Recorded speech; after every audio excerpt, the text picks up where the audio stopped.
La gran duquesa Anastasia Nikoleva Romanova de Rusia, más conocida como Anastasia Romanov, nació el 18 de junio de 1901 en Peterhof, Rusia. Su nombre viene del griego y significa resurrección, la que puede resucitar.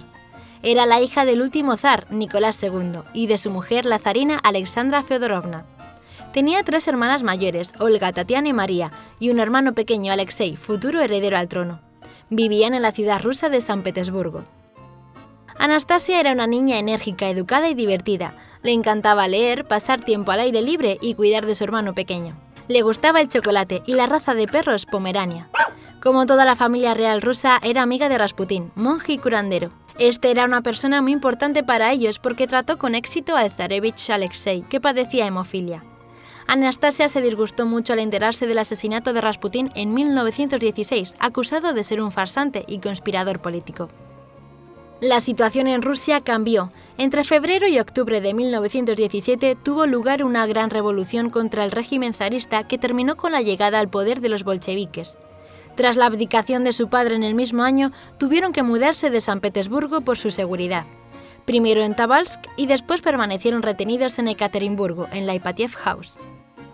Llegaron rumores a oídos del gobierno de que la familia zarista sería rescatada por el Ejército Blanco Ruso, un grupo nacionalista contrarrevolucionario.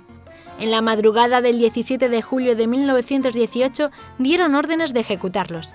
Anastasia, su familia y 4 de sus sirvientes fueron asesinados a sangre fría a mano de los revolucionarios. ¿Pero murió realmente Anastasia en este trágico suceso? Desde entonces circularon historias de que 2 de los hijos del zar Nicolás II habían logrado escapar con vida y huir. Muchas mujeres se apropiaron de la identidad de Anastasia a lo largo de la historia, entre ellas Eleonora Kruger y Natalia Villillos, pero el caso más conocido fue el de Anna Anderson o Anastasia Manahan, que aseguró ser la duquesa exiliada hasta su muerte en 1984.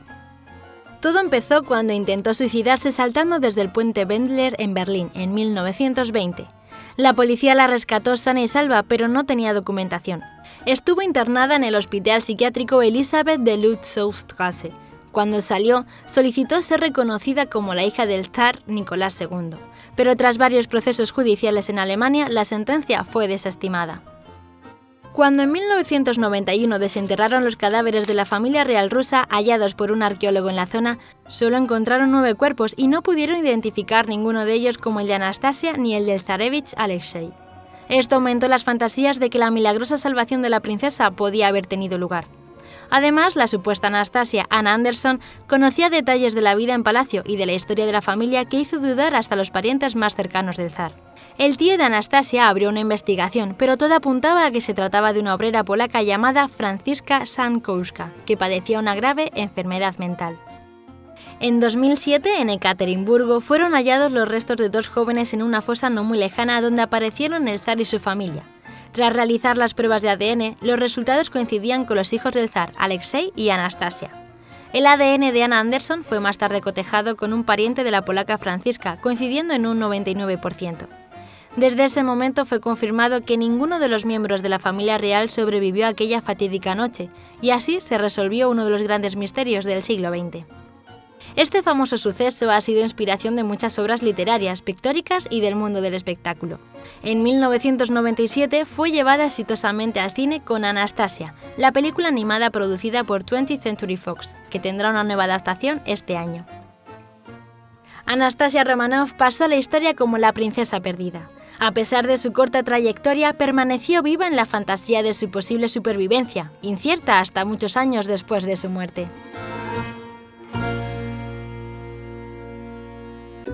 No olvides suscribirte y darle al like si te ha gustado. Y también puedes seguirnos en nuestras redes sociales, Facebook, Twitter e Instagram. ¡Hasta el próximo vídeo!